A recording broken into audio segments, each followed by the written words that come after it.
Thank you, everyone. Kitty, take it away.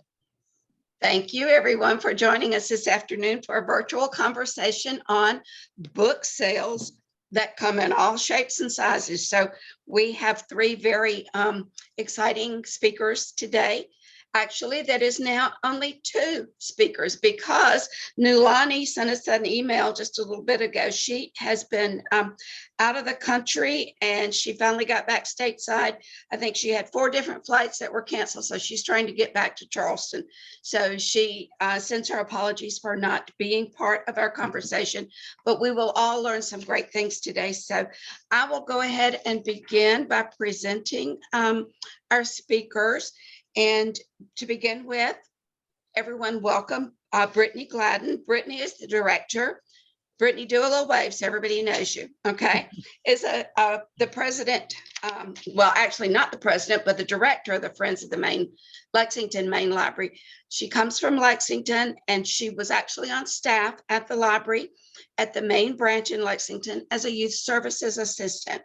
She is now the executive director of Friends of Lexington, Maine, where she is working to get lots of new members into her group.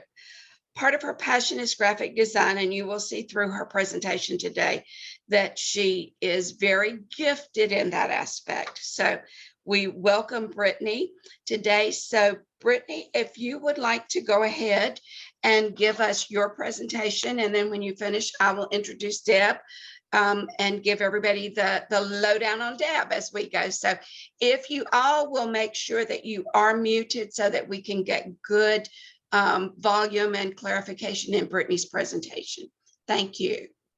Thank you so much, Kitty. I'm so excited to get to come and share today. I kind of have 3 different sections to our book sales. We do them a couple of different ways. I was lucky enough to come into a friends organization that already had an established book sale committee. So we had some volunteers that were already working on that. And then we also have a space in our library that we're able to use both to collect and sort books, but also to put them out for the public. So I know that we were really lucky in that way. We have an ongoing book sale that is passively set up in the main area of our branch. We have some blue book trucks, and I have a couple of photos that I think Marlena may be able to pull up as we talk here. But we have some bright blue book trucks. They're different colors than anything else that's in the library, so it's really clear to identify that those are separate. They're books that are for sale. They're not going to be very easily confused with anything that the library staff are using for sorting or that kind of thing. And as you can see, they're all labeled and they have their price structure on them. So the nice thing is these are mobile. They're on those casters. We can move them around for different things. We're able to slide them down a back hallway if there's an event going on that the staff need that space for. So we're just really lucky to have those. And they're out all the time. We're lucky enough to partner with our staff to collect payments on that. So all of our books are $1 for paperbacks and children's materials and $2 for hardbacks. We've actually decreased our prices since COVID, but it has increased our total sales. So we were pretty surprised by that at first, that, you know, we thought we would maybe be hindering what our total income would be since we were cutting the prices, but those books move really quickly. We have a team of 4 volunteers who come throughout the week to regularly refresh those carts so they stay looking fresh. And we also put stickers on all of our books. We have a different color code for each season or each quarter. And if books have sat out there for more than 6 months without moving, then they get packed up and sent to Thrift Books. If you're not familiar, Thrift Books is a really great partner for libraries and nonprofits. They take books by the pallet. So any books that aren't super appealing, rather they're too dated or we have many, many copies. I don't know about you guys, somehow we end up with 10 copies of The Purpose-Driven Life every single week. And so we always keep 1 or 2 out on the floor and the rest of those go to Thrift Books. And we usually get between $100 and $300 a month just from our Thrift Books. Again, we're lucky enough to have a space where we can pile those boxes up until we have a pallet's worth. But you coordinate with Thrift Books to have them come pick them up. So you don't have to worry about shipping. You just stick the label on it and Thrift Books arranges the rest. So that's a really important part of keeping our ongoing book sale looking fresh and appealing to folks, because we don't want stuff that's just sitting there and not moving. We're trying to think of it more like a retail space. So we want it to look really exciting.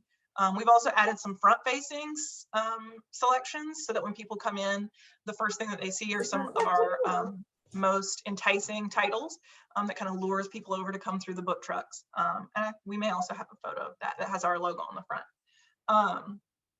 We have also added PayPal payments. So before, people were limited to cash and check at our checkout desk. And again, we're lucky enough to partner with staff to take those payments. But so many people now do not carry cash or check. And we had a lot of people that were coming up to the front desk asking to purchase materials. And then when they found out that we didn't take debit card, they didn't have an option. So now all the staff checkout stations have a QR code so that folks that use PayPal can just scan it with their phones and pay and then go about their way. So that's been a really nice way to make it more accessible to people who don't have cash or check on hand to purchase those items. So we also do special events, usually once a quarter. We call them our bag sales because we sell in bulk, and usually once our shelves in back and our storage space starts running a little low, that's when we schedule a bag sale.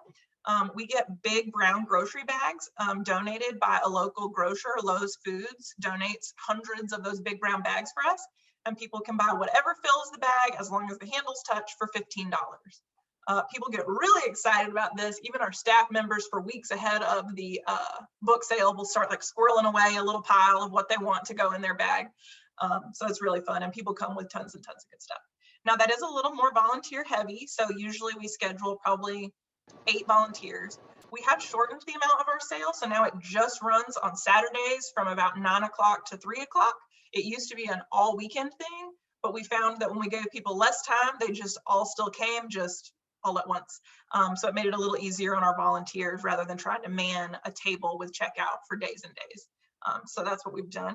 And then something a little different that we're doing is we've started selling titles via our social media channels. So I think Marlena has a little thing. When we get a big, nice donation in, I usually call them fresh finds. And so sometimes I'll do Fresh Finds Friday or Flash Reads. See, you see, I just make it up every time I do it. Fresh Reads Flash Sale. And I will do a set of stories. I think there's one right next to it, Marlena, that has a pile of Big Nate.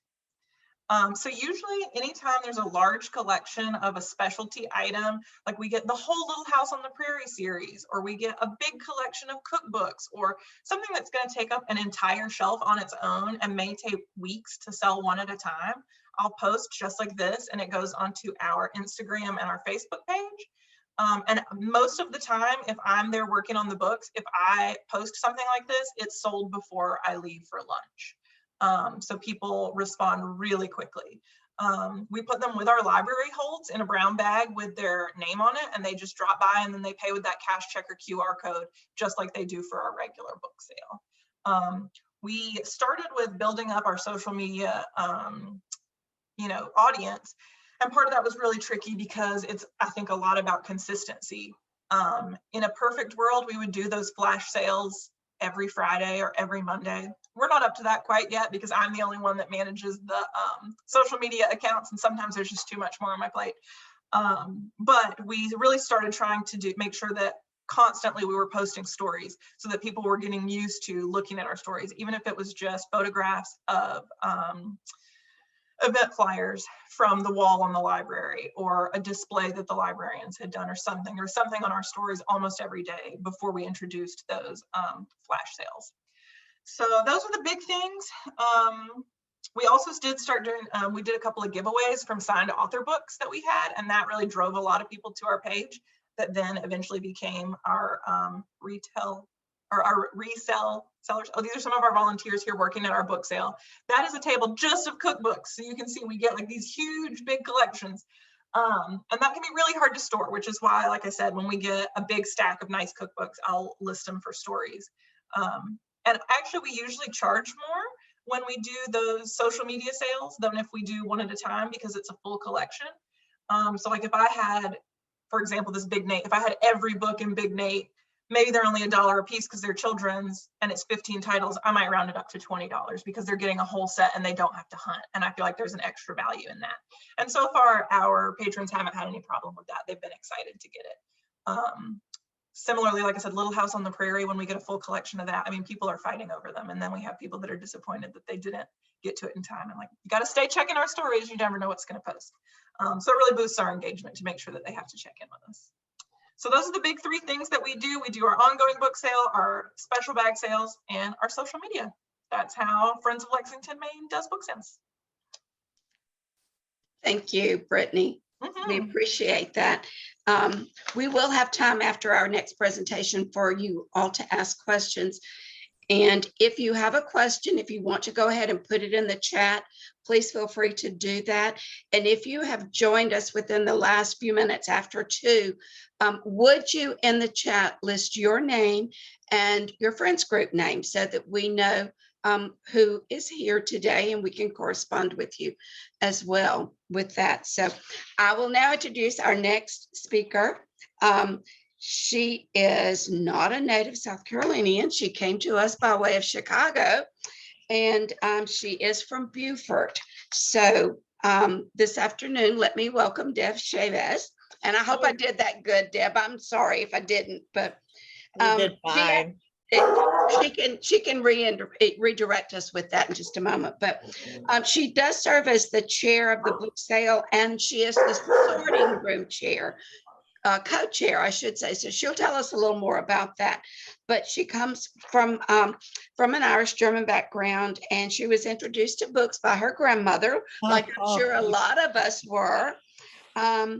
And she has a history of being in the brokerage market with a firm in Chicago. And when I think they sold, she sold, and she came south. So I'm going to let Deb present what she has had experience with book sales, but I do want to let you know that she is also the South Carolina Friends of the Library's Volunteer of the Year for the year 2020. So she's a hard worker. She commits her life to doing this. So Deb, take it away. Well, thanks a lot, Kitty, and thanks to everybody for being here. I'm very honored to be asked to talk about our sales. We have a wonderful library that's been doing book sales for a long time. And we probably get an average of 1,000 books a week into our library. It's probably bumped up a little bit with the housing market changing so much. People moving in or out just kind of use the library sometimes as a dumping ground. That can be good and bad. I've learned a lot about non-ISBN numbers in my time at Beaufort the last 6 years. And that's one thing that Thrift doesn't like, we've learned. But one of our, we have 4 revenue streams that we, when we're going through sorting the books. So the first thing, we sort through each and every book that comes in for quality, if it's signed, and if the title is on a local book club or a book sandwiched in, which is one of the programs we have at the start of a year. And then from that, we look at and ascertain what the price is and how can we go along capturing as much of that price as we possibly can to turn it into something that the library can use. So of those streams, the first one is the bookstore inside of the library. We're very lucky to have a nice size space. The woman who runs that, Lynn, takes a lot of pride in keeping that bookstore very neat and fresh, updated weekly. She comes in twice a week to fill in the holes, take out things that haven't been sold. We also have tried together to come up with sets, do some things that are highlighted in such as Poetry Month, Black History Month. We try and work with those kinds of, there was recently a Netflix, I believe, or Paramount television show on The Godfather. So we did get a lot of books that pertain to that. So we try and move with current trends on what we can sell quickly at the bookstore. And then after that, we have pop-up sales. And I have 3 bookcases upstairs that are on wheels, 2-sided, and 3 shelves on each side. And those are filled. And our pop-up sales are held on the first Fridays, which coincides with the city of Beaufort having an event Friday evenings where the shops stay open. Oftentimes the Marine Corps band will be there. And so we kind of piggyback onto that. Some of those revelers park in the library or near the library. So we try to capture some of those dollars walking by. We have a good time with that. We get to meet neighbors, locals, introduce visitors to the town. We sell a lot of local books. We're honored to have the Pat Conroy Center here too. So we have a lot of local authors all the time that are coming out with beautiful books that don't get a lot of the New York Times highlight, but we do our share for making sure people get the word. We did really well the last 2 months that we've been kicking that back into gear. Our third is Shop the Shelves, which we stopped at COVID, and we're just now starting to turn our attention back to that. It's hard because we hold it in the sort room, and all of you have been to sort rooms or work in sort rooms, and it's very hard to get a lot of clear space sometimes. And we do have tables for boxing and packing and books coming in or books ready to shelf. So we get all of those clean and fill them with incoming books that haven't been shown yet. And we make sure our shelves are stocked. So it's a lot of work, but we have cold lemonade or hot cider, some nibblies, and we encourage the friends and neighbors to come. We've gotten a lot of good feedback on that. Some people didn't know the library had a second floor. They keep me and my loud Irish voice on the second floor, farthest in the back, so that I don't bother people that are being quiet and reading in the library. So we've gotten some really good customer relations and touching out to the community from that one in particular. But our crown jewel is our waterfront book festival that we have the first full weekend in November.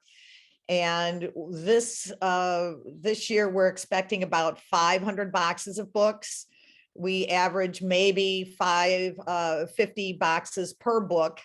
And this is our book sale last year when we had a monsoon, a freezing cold monsoon. That's our beloved Lolita Watson Huckabee that is making sure the spaces are all filled. But we take over that pavilion. It's a beautiful spot, but it's very accessible terrain as well. Those tarps you see in the background, we were running, putting those up and down. But what makes it a success is we're very lucky to get so many books donated. We get good books. And we also have 150 Friends of the Library volunteers that make it work. Not just people that work in the sort room with me all the time, but people who belong to the Friends of the Library wanted to be more active and come out and help sort all these books out onto maybe 120 tables some years, 8 by 8 tables. No, our dog is on the loose, sorry. We also are lucky to be in a very rich environment for volunteerism. We work with several entities. One of them is the AMI Kids, and this is a nonprofit organization dedicated to youth development. There's another organization called Interact, and those kids are younger and they're trying to get involved, taking the first steps to get involved with their local communities, and the Boy Scouts and the Boy Scout parents. Those three organizations, I can't imagine having the sale without them. The kids work very hard.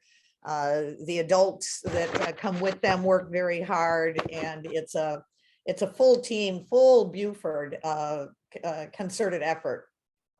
On top of that, last year we had off-duty police and firemen helping us, and that was wonderful for setup day. The muscles that it takes to move 500 boxes one at a time is pretty impressive. And to have people volunteer to do that on their little time off, we appreciate very much. I didn't mention that the city is our co-sponsor, so we also have the backing of the community very much. Some of our stores and businesses in town give us discounts. They let us put our flyers up in their windows or doors that we appreciate. Publix, like you had mentioned before, Brittany, is that some people are very helpful and generous with things like paper bags, so that we don't have to buy paper bags from Amazon, so that people can take them home. We also have, Beaufort's a little on the madcap side as well. We have a local artist whose gallery is downtown near the marina. And he actually puts in more hours than most of our volunteers. And he also does all the ladder work, putting the signage on the pavilion up and down. So it's a community event. All of us have a really good time working together. I think that shows. We have a little bit of trouble with the parking, making sure we have enough room for our volunteers to have some free parking, but they're used to having to pay, as we have to pay at our library. But that's about it. I would, and I'm very interested in finding out more about the social media. We had thought when we started our Instagram 2 years ago that we would be utilizing it a lot, but we haven't. And in my mind, it seems that it's more cumbersome. But some of the pictures that you've done are really impressive. So maybe you can touch more about that when you come back in on, I think that was Lexington. So that's what we do in Beaufort. And if anyone has any questions or comments, please feel free. Thank you, Deb. Thank you, Deb. Yeah, thanks, Kitty. I'm going to turn it over to Marlena right now to go through the chat, come back with some answers to questions. So if you still have questions, if you want to put them in the chat, please feel free to do that. And then also, Marlena, we will just allow folks to comment if they so feel the desire to do so. So I'm going to turn it back to Marlena, and Curtis and I will kind of just manage that chat list right quickly. Appreciate it. Thank you. Both of those overviews were fantastic. Thank you so much. I did write down a couple of the questions here. If this question happens to be yours, feel free to go ahead and unmute yourself.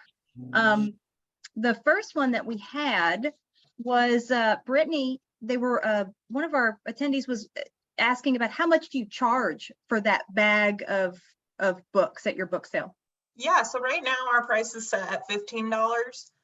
They go like hotcakes. We've been debating whether we want to bump it up to 20 and give members a discount, or we want to keep it at 15 and give members a discount to 10, or but right now it's at $15, and we definitely don't have trouble selling them at that price. Very good to know. We had someone else wondering if Friends of Lexington, Maine has ever thought about kind of doing what Beaufort has done with that off-site multi-day sale in partnership with some other major event. So do you guys ever go off-site? Not usually. I've taken a small selection to our farmers market. We have a farmers market that happens every weekend through the spring, from spring to fall. And I'm taking a cart full of books, but it's usually just me. So I'm limited to what I would like to load and unload to take to the table.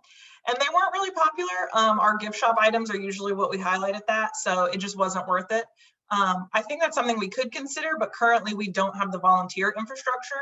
Like Deb was saying, getting the scouts or youth volunteers. Most of our volunteers are retirees who are not comfortable lifting packed boxes of books. So I just don't think that would be super feasible with the volunteers that we have right now. Thank you for that. Deb, I've got one for you. We had some interest about generally how much you make on that big annual book sale that you do at Waterfront Park. Would you be willing to share a guesstimate?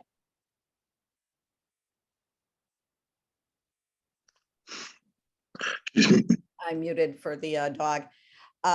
Last year we had a monsoon. Literally, it was freezing rain that was blowing in sideways, and we made we netted $15,000.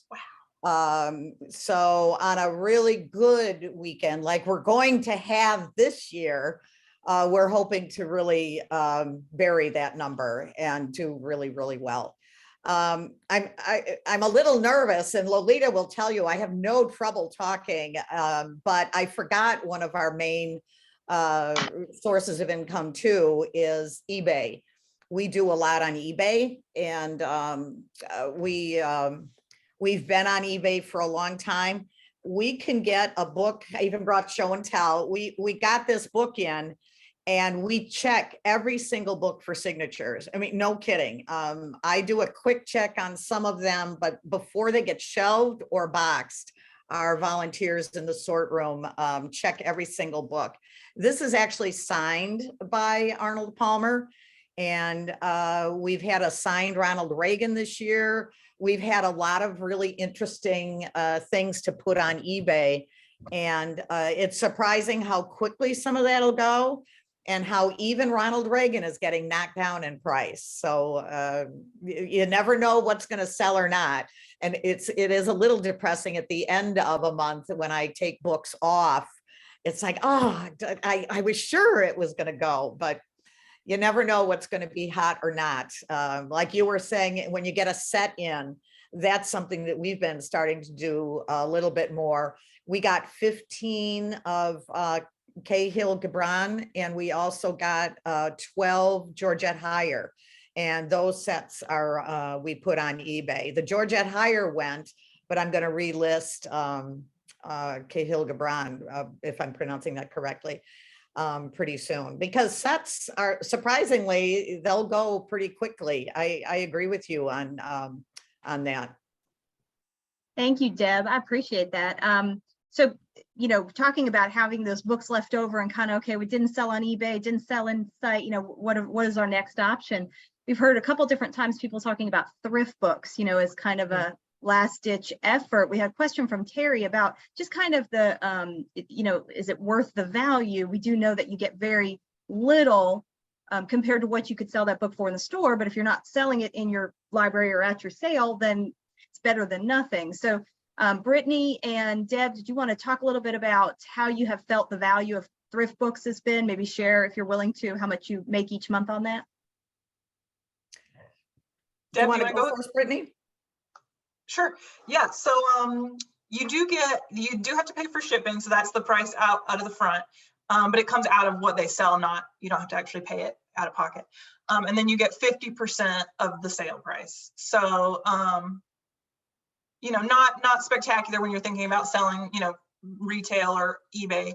But for us, like I said, we've really tried to think about our book sale space because it is so limited, like a retail space. And if something is going to sit on that shelf and take up that space for 6 months or a year and never sell, but we could have sold 10 books out of that spot in that time, that's what I'm making the calculus of, is how long is it going to take to sell on our shelves.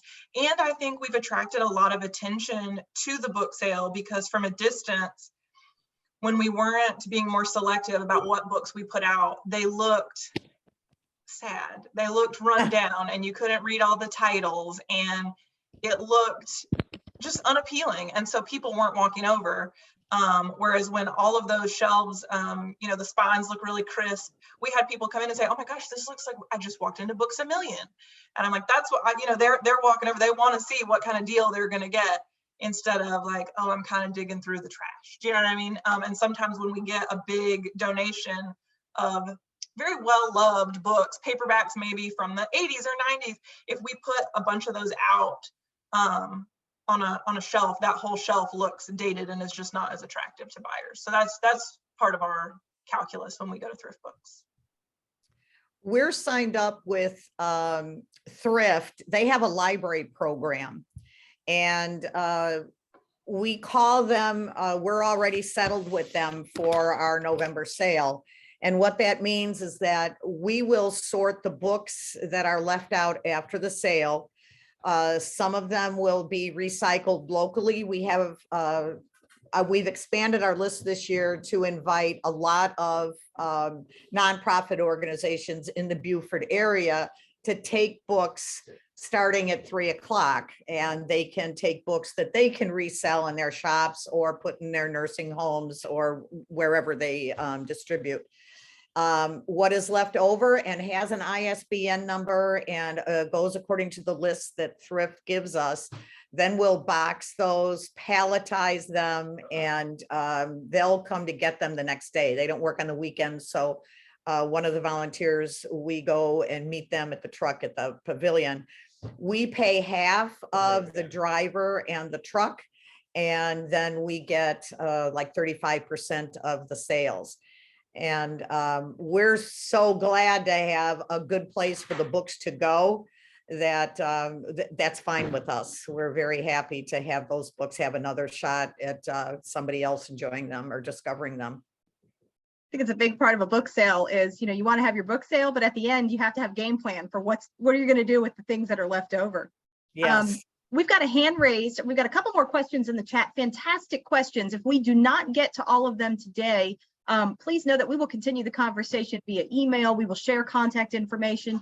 You can reach out to anybody and keep the conversation going. But we've got a hand raised with Grant. Grant, did you want to go ahead and share something about introduce yourself and then share about your book sale?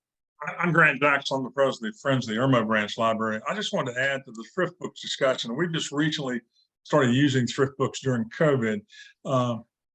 We see two advantages there. One, of course, is the income, the revenue stream that we get from them. But the other, frankly, a bigger advantage is creating new storage space. We don't have really, as I'm sure most of you do, we have limited storage space for new donations. And so at the end of a sale, we have a sale coming out of October, we will literally box up frankly everything left and ship it to thrift books. Then we will have space for new donations that will come in. And we started handling donations on what we call designated donation days to take some stress off our library staff, rather than people just showing up with a box of books and putting it on the counter for the staff to have to deal with and find a space to put it back on our shelves. When we set designated days, staff our community room with volunteers as books come in, get them curbside as they're wheeled in to us. Then our volunteers go ahead and sort them in by category, and they're put in boxes. And when we get to the next sale, all we have to do is pull those boxes out. We know what shelves the history books are going on the history shelf, and just put them on the shelf. So the designated donation days works really, really well. And this the thrift books creating that space for new donations is critical to us. Thank you, Grant. That's a really good point. I think everyone's usually struggling with space. Deb, did I see that you wanted to say something or? No, it is thrift is a wonderful place. The only option that we have found, but I haven't used, is Liberty Auction is a place that will accept library book sale books, and then they'll hold an auction for them. The way I understand it when I checked into this 2 years ago was that they would take your books and they hold like book auctions on a Thursday. And then they'll sell your books as a lot. If the lot doesn't go, they'll sell them by a box and they'll keep breaking it down.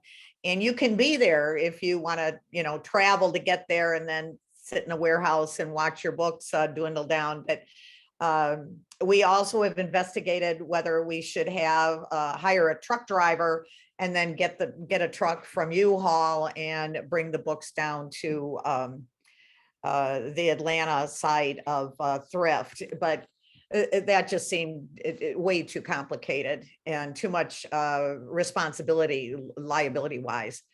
So we've done really well having local nonprofit organizations come. We just don't want the local organizations get free books while we still have people buying books. So at the end there, it gets a little tricky on who's got floor space.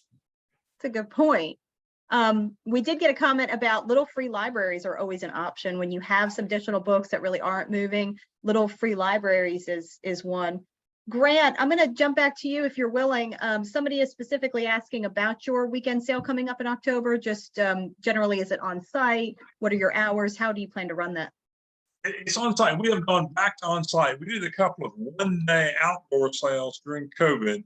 But now we're going back on site. It's in our community room. It will be held Thursday through Sunday. Thursday is Friends Member Sale Day. You have to be a member of the Friends. And of course, you can buy a membership at the door and you get first crack at the books. Friends get a discount on the books as well. And then we will have Friday, Saturday, and Sunday sale indoors. We will make, hopefully do much better this year, since it's our first indoor 3-day sale in a couple of years, but used to make an average of between $1,500 $2,000 for the weekend. Now we're hoping I'm hoping we'll make at least 3,000 or more this weekend. The weekend we have it, it's October 6th to the 9th. Come on, We'll put in for some good weather for you, everybody. Yes, Good yes. weather in Irmo that day. That's right. Brittany, if you don't mind, I'd love to go back to you for a minute and talked about the signage that you have on the front of that bookcase when people come into the library and they look to the right and they see that friend sign and they're drawn over by your carts. Can you talk a little bit about the importance of signage for your book sale? Absolutely. So, I mean, I talked a little bit about the carts too, them being a different color. They match our Friends logo. So we have the large logo on our table. And then on the ends of every single cart, it has what kind of book it is. So fiction, nonfiction, or children's, and then the prices. And I think having really big, really legible signage is so important. You can see right there's like a little thank you sign. This is actually smaller than our new signs because it's kind of hard to see in this photo that it says $1 and $2.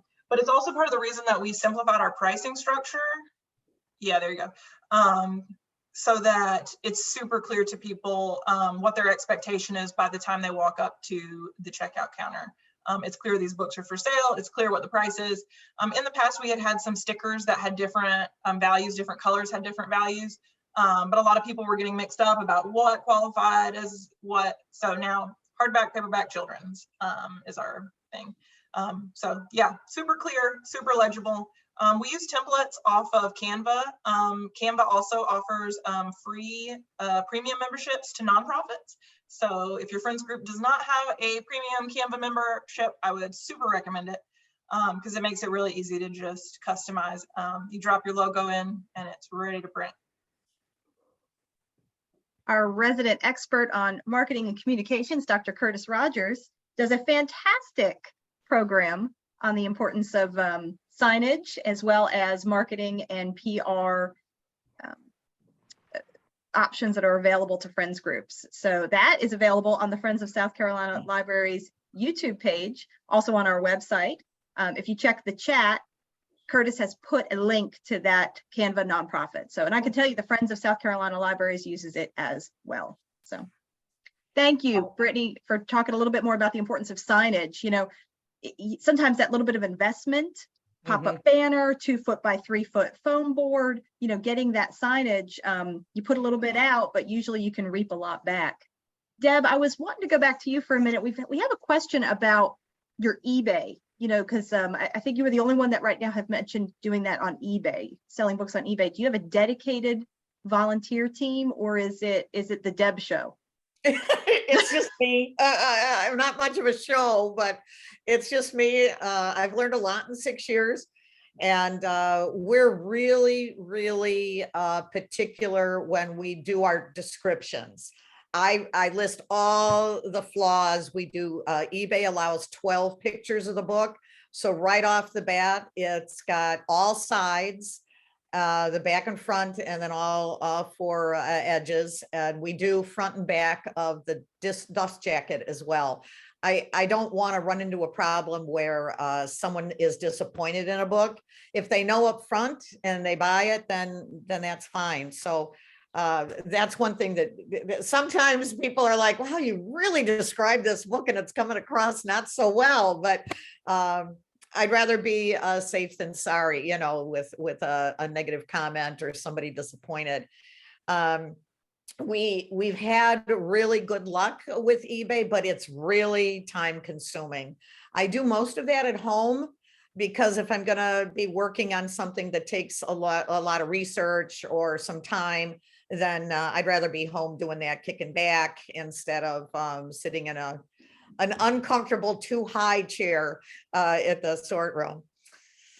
One of the things that we do when we start to get a backup of books and we can't spread them out to the community as quickly as we'd like is that we donate to the prison and they come and pick the books up from us.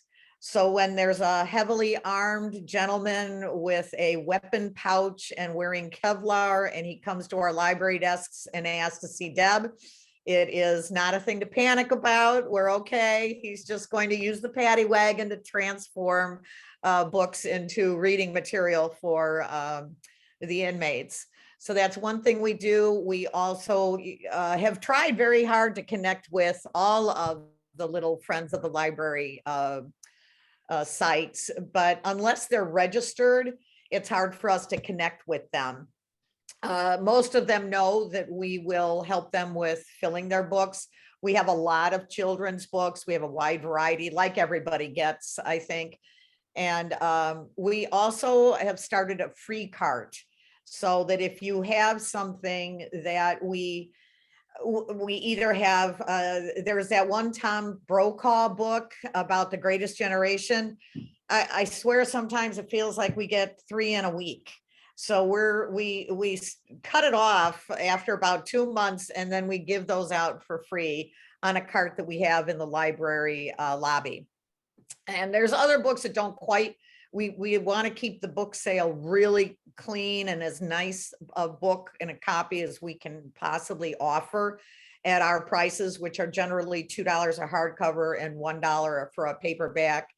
And then we have a lot of, in our rare and collectible section of the book sale, we have everything's priced. We put a price on everything in rare and collectible. Deb, where do you store your books between your annual sales? It's in our sort room, which is part of the library on the second floor. We have a pretty substantial room. One of our volunteers has come from the South San Francisco area, Bay Area, and they had a room a quarter of the size and they were, 4 times our size. So she's given us some tricks and tips to utilize our space a little bit better. But we do a really good job. We don't have to go off site to store. Deb, I like what you were saying about, well, I hate that you're taking your work home with you, but when you have volunteers that may not be able to come to the library on a regular basis, you have volunteers who are caregivers, or you have volunteers who have, for whatever reason, an inability to come physically into the library, especially during COVID. It's nice to have an option to do some work kind of remotely, and to do some research into that. The research alone can be very time consuming. So it's nice to tap the volunteer resource of those who have availability for doing online research. So speaking of volunteers, go ahead, Deb. And that can help us a lot. We do a box count every month. So we keep on track and we have a good idea of how many boxes we may be bringing, for the mover, how many people we're going to need, how many teams to set up, we don't want to burn everybody out just setting up. We've got to pace ourselves for 4 big days. And one of our newest volunteers is a whiz with Excel. So we have the pavilion divided into 5 main categories, fiction and mystery, of course, the rare and collectible, thoughtful, and how to, you just come up with a big general genre for the other genres to fall into. And each section automatically totals down at the bottom in a separate window she has, and then it also all combines, and you can see the flow in and out. It's been a long time since I used Excel, but you get somebody in and she's worked a lot of hours at home setting it all up. So we count that as time spent by a volunteer at home. Much needed volunteer time. That is. Oh yeah. And fantastic. She needed to quiet in the space too, to concentrate on it, which you don't get in the sort room, people buzzing in and out a lot. What happens in the sort room stays in the sort room. That's right. That's right. Talking about volunteers, Deb, I was wondering if anybody had any thoughts about not only tapping into some different volunteers in the community. I think, Deb, you had talked about some organizations in your area where you find volunteer resources. Brittany, you had talked, I think, about the Scouts at one point, and I think at one time, maybe high school students who are in need of volunteer hours, that sometimes is an option. Does anybody have any additional suggestions for tapping into a volunteer resource besides, the same dedicated group of people, like you said, Deb, that you can't burn out? And then also how to maintain communication with those volunteers. Is anybody using a online resource or any type of volunteer app? Or, how are you getting your volunteers to log into their hours or sign up for different shifts? So we use volunteer sign up. I think it's volunteersignup.org for people to sign up for their slots for like our bigger events and book sales. But we also just have a little volunteer sign-in station in our book sale area where everybody logs in their hours when they come in and check out. So we just use old paper and pencil for keeping track of those things. What about you, Deb? About 3 years ago, Lolita volunteered. She's our member, our volunteer chair, and she bit the bullet and tried Sign Up Genius. And I also volunteer for our film festival, and that's exactly what they use as well. And they use that up in Wisconsin and Chicago. So in the 4 friends groups I've belonged to, they're all using Sign Up Genius because your volunteers can pick their own day, their own slot. Lolita has it for us that you can even pick what you want to do. If you want to be a cashier, if you want to walk around the floor, if you want to be special, like in the rare and collectible, or if you want to help sign new members up, if they're coming to the friends only sale in the morning. It took a lot of effort to get that done, but it's so worth it.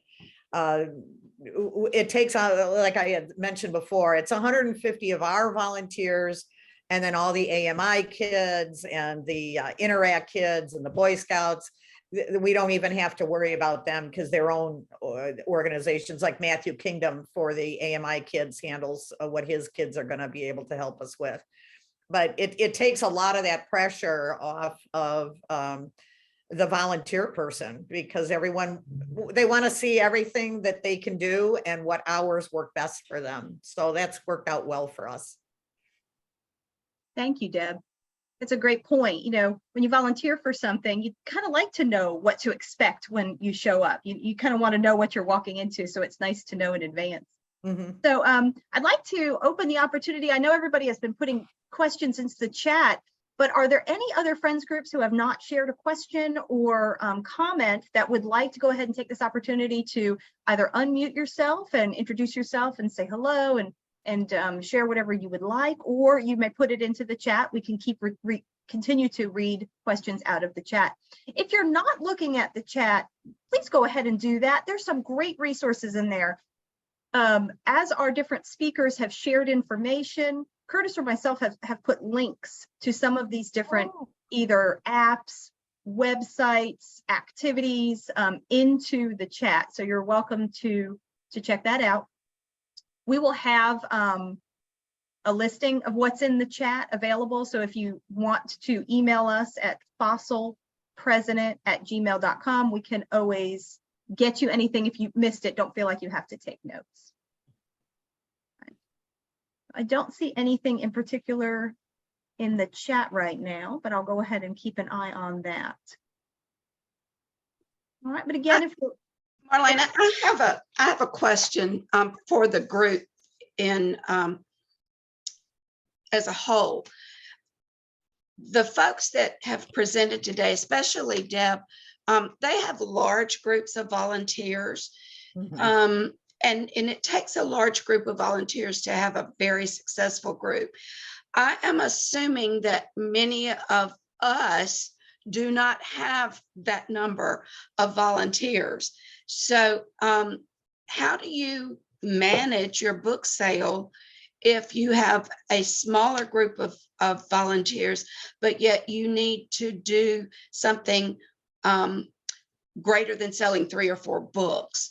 Does anybody have any ideas, or do you use specific things as a tool in your group to just be successful with a smaller type of book sale?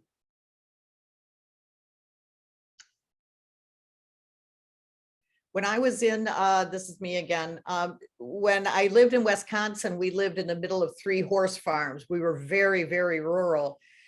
And when I tried to approach Marilyn Harcherick at that time was our president here in Beaufort, and I said, "Oh, I've done book sales."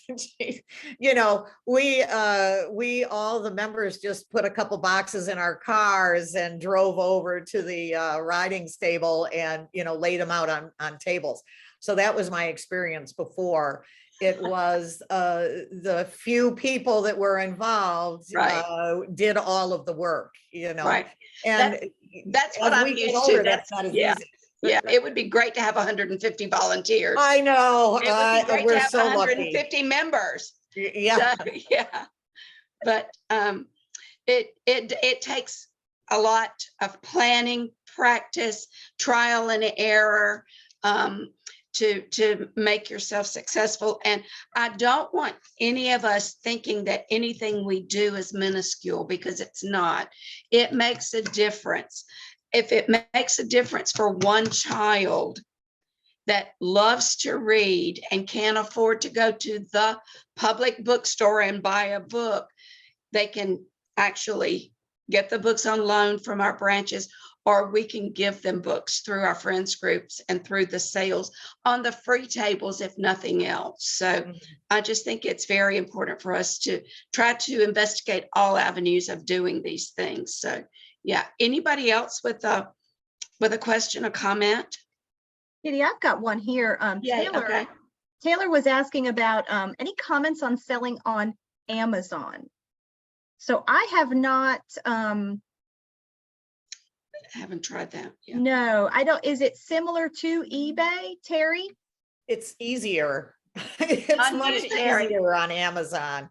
They'll allow stock photos, and it's much quicker to put it on. That's how we used to sell the books in Wisconsin versus eBay. You have to do some research. You need to dedicate part of your sale to making sure to describe the book properly. I go to Britannica and Wikipedia to pull out some information about an author or a book, where Amazon doesn't care about that kind of thing at all. Terry? We have one person that does Amazon and one person that does eBay. And they regularly come to the main library where we sort the books and pick what they want. They will not touch a book unless they think they can get at least $15 for it. They don't think it's worth the trouble otherwise. And there are different rules and regulations. One gives you taxes you and the other doesn't. And, I don't know why, I don't know all the details, but we'll make about, between the two of them, we've budgeted $16,500 in online sales this year, and we're on track to make budget. We sell a few more on Amazon than on eBay. Okay. Thank you, Terry. That's good success. Yeah. That's very good. Well, having people that specialize in it. Before, we used to have a woman that would work out of her house, but it was hard for her to get to the library in time to make the deadline. There's a deadline that you have to ship within 2 or 3 days or something. Yeah. So they basically just take the books home and work from home. There's a couple things that haven't been mentioned, if you don't mind. One is library discards. We do not try to sell those, but I will get them from the library and put them in little free libraries in public parks, because typically people don't bring books to the parks like they do some of the neighborhood little free libraries, and nobody ever complains. And some of these books are books that have been taken out of circulation because they're smudged, or they've got the binding is broken. To me, the advantage is twofold. One is that someone's taking those books, so someone's reading. But the other thing is it keeps it out of the landfill. Yeah. And we don't talk about that. Even thrift books is, at least if you're not making money, you can say, well, at least it's not going into the landfill. And I think we should keep that in mind. The other thing that nobody's talked about is we have shelves in 2 coffee shops We've had them as many as in 3 at a time. We don't make a lot of money on them, but it gives us high profile in the community, and each one has someone who's sort of in charge of it, and so they get to know what sells and what sell in one community will not sell in another. We also get higher prices. One of them in downtown Rock Hill, all their books are $5. And another one, they range between $1 for children to $3 for hard copy. I am constantly amazed at how little friends groups sell books for. Most of the books we sell in our retail outlet are $3. If it's a recent bestseller within that year, it's $10. And then it goes down to $8 the next year, and then goes down to $3. It just, I mean, we could go over to Lancaster County and buy books out of their friend's store. They got a nice little store in their Indian Land Library, and you can buy nice books for 50 cents. I keep telling my people, let's go over there and buy their books and sell them for 50 cents. They get the 50 cents, which is what they're probably looking for. Oh, and That's a great point, Terry. And I think that's why, you know, the title of this program was literally book sales come in all shapes and sizes. You know, that's a really good point. But the 50 cents to that smaller group could mean their budget. That could, you know, mean, you know, because they may not in their community be able to command, you know, a larger price. I think that's a really good point, though. Well, we've talked a lot about advertising. So I'm hoping everyone here will help the Friends of South Carolina Libraries for one quick moment and help us advertise. If you are comfortable doing so, please go ahead and take your camera or put your camera on. I'm going to go ahead and switch us to galley view so we can see all of our beautiful faces, or you're welcome to keep your camera off. But I'm going to take a picture of the screen so that way we can see everyone in the program here. So let me go ahead and close my chat. And if you are not a member of Fossil, either for your friends group or for you individually or for the members of your friends groups, we would love to encourage you to join our state group as well. All of that information you'll find at fossil.org. All right, so I'm not going to catch anybody off guard. So I'm going to go ahead and count down 3, 2, I'll go 3, 2, 1, and then I'll take the picture. All right. Hold on, let me get the right button. 3, 2, 1. All right, now let me make sure that it worked before I let y'all go. It did. Yay. All This right, is great, everybody. Thank you so much for coming today to our conversation, and look for us to be making announcements for other virtual conversations very soon. And if you have questions about anything, please feel free to email fossilpresident@gmail.com, and we will be most happy to connect with you. Marlena, thank you for doing all the hard work in the background. And Curtis, thank you as well for doing the hard work for us. Thank you, everybody. I love being able to put faces with names that we see. So this has been very good for us today. Anything else, Marlena? I can't think of anything. I know we could talk about this for hours, and I appreciate everybody's time today. We'd love to know more about what you're interested in. This book sale conversation came about because it was requested. If you've got something you'd like to talk about, or if you've got something you'd like to share that your friends group is doing well or having a challenge with, please reach out to the Friends of South Carolina Libraries. We're happy to help. And if we don't have the information immediately, we could certainly find out. Thank you all so much. Have a great afternoon. Great. Thanks, everybody. Take Bye, care. friends.